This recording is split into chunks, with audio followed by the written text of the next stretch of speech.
Good morning, Rabbi said. Let us begin. So we are picking up. We left off in Os Chaf Gimel.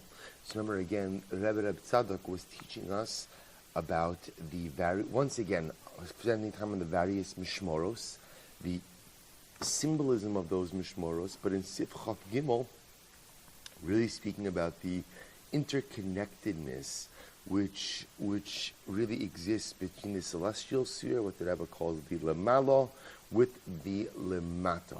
And that which happens in this world is reflective of what is happening with the Ribono Shel Olam above.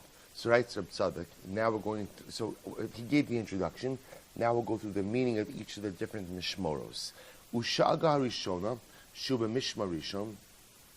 So remember again, I will say the Gemara's understanding is that the Ribono Shel Olam cries out or roars out by each of the mishmoros, by each of the different watches of night, and he says, Oy labanim, woe to the children who because of their sins I have been forced to destroy my Beis HaMikdash, and woe to the father who is forced to go ahead and exile his children.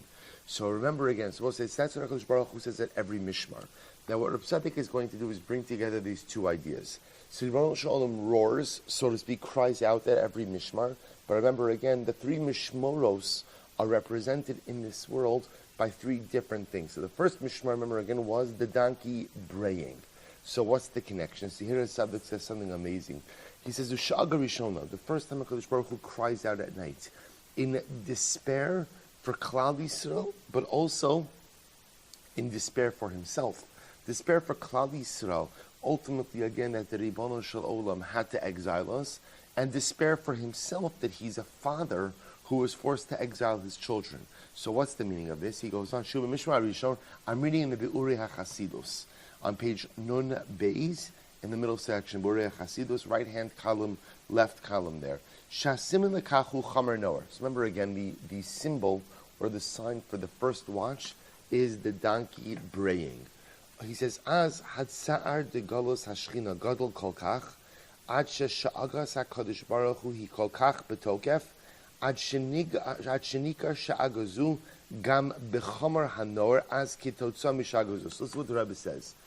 The pain of the Ribono Shel Olam is so acute that it's felt even by the chomer. It's felt even by the donkey. So what does that mean? I mean, why the donkey more than any other animal? So look what he writes. He says, Shehu bria pechusa biyoser. The donkey is considered to be like the lowliest of all the animals. Mitzad chumriyuso.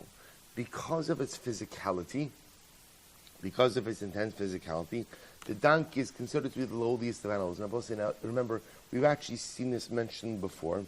Even the name, remember, the beautiful part is, in Lashon HaKodesh, in Hebrew, so letters are meaningful, names are meaningful, everything contains meaning. Like, if you look at the word donkey, so I'm sure the word donkey has some type of etymological root to it, obviously, but Lamaisa, there is no inherent meaning, or I should say holiness in that name. Masha'in Kain, chamar, which is the Hebrew word for donkey, so represents something about the identity of the donkey. Because remember again, chamor we translate as donkey, but chamor is also the same lashon as chumrius, as chomer, as material, as mundane. So the donkey, being the beast of burden, represents like the epitome or the paradigmatic example of something that is so physical, so mundane, to the exclusion of that which is holy. Meaning the notion that the donkey is a beast of burden means that it is laden with materialism. It's laden with materialism. So that's what the donkey represents. The chamor is the paradigmatic example of that which is material to the exclusion of the spiritual. So says Reb Tzaddik something amazing. So the Gemara tells me that in the first mishmar, HaKadosh Baruch Hu cries out, woe to the father who had to exile his children. Or I should say, woe to the children who have been exiled, and woe to the father who has exiled his children. And in that mishmar, what's happening? The donkey's crying out. Says Reb Tzaddik, what does it mean the donkey's crying out? It means that even the donkey feels the pain of the Shekhinah. Even the donkey feels this sense of agitation, of the Ribbon Shalom. So what's the message? He says, Kimoshe Darshu Chazal. Goes over here again. He goes through the rest. In the rest over here. He explains that Chazal discuss that the donkey is the lowliest of the animals. She'in abadim aminivore chasido still. Now left hand column. She'in abadim kinanim misyachsim la'aviyem imashnemar imachamor kilomar im hadome lechamor. Harishenektu Chazal es achamor ledugma achumriusam hagasa shel umos olam.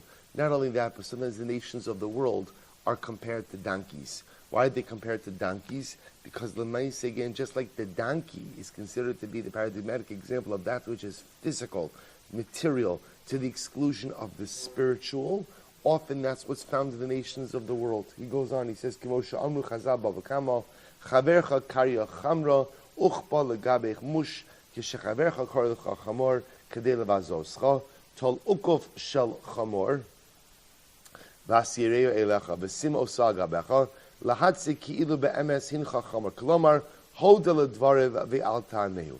Isaiah says here, actually quotes, if your friend calls you a donkey, what should you do? Put a saddle on and accept the fact that you're a donkey.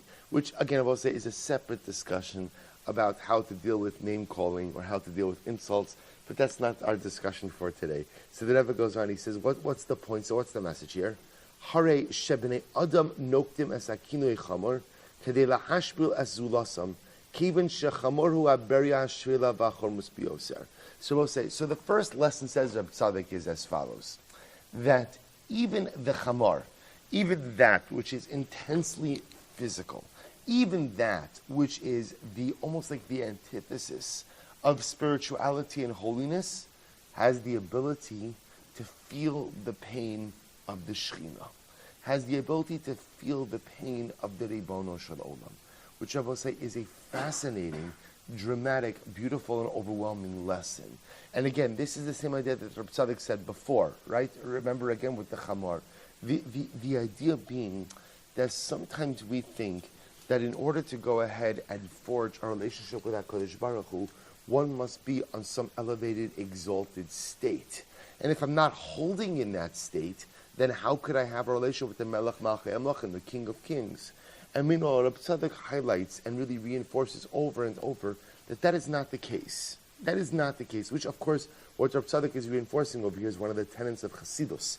Remember again, one of the reasons that sparked the Baal Shem Tov to create a movement was a feeling that Judaism was becoming the proprietary property of the intellectual elite. That only wise people who could learn, people who could steig, who had access to HaKadosh Baruch Hu. What about the rest of Am Yisrael? Right? Sometimes we have this image in our mind that like all of Jewish history was like the days of Chizkiyahu Melech Yehuda. Right? The Gemara says during the days of Chizkiyahu Melech Yehuda, even children knew the halachas of Tum and Tara. Do you know Tum and Tara? Those sugyas when we get to in Daf Yomi, we very, very, very furtively glance to see how long the Gemara actually is until it's over. Right? So in the days of Chizkiyahu Melech Yehuda, all the children knew. So we often think that that's like Jewish history. That was a blip, right? That was like an exception to the rule. Most people throughout the ages have not been educated, right? And most people throughout the ages have not been Talmidei Chachamim. So the Baal Shem Tov was the one who came along and said, okay, so we have to make a meaningful Yiddishkeit for everyone. See, here Reb Tzaddik is saying, what does it mean that the donkey brays at the first Mishmar, that first time at night, when HaKadosh Baruch Hu cries out for Klal Yisrael and for himself, even the donkey feels that. Even the donkey feels that. What's the message for me? The message for me is that even if I'm a donkey, and a lot of times in life, I'm just a donkey. A lot of times in life, I'm just a chamor. I'm just chomer. I'm just chomrios. I make bad decisions. I make wrong turns. I make foolish mistakes. I'm often devoid of spirituality and just a very physical, material beast of burden. Lest you think that in those moments, a relationship with HaKadosh Baruch Hu is not accessible to you, the first thing in this world to recognize the pain of HaKadosh Baruch Hu is the brain donkey. So even if you're a donkey in life, a relationship and connection with Hashem is possible. So we'll see, it's possible, but the Chamor has a very basic and lower level relationship. So the relationship is always possible. The relationship is always accessible. The quality and intensity of the relationship is fundamentally dependent on where I'm holding the leg. So we'll stop over here for today, but at least now we know the first mishmar, and we'll see this progression as it plays out amongst the subsequent mishmaros. Shkach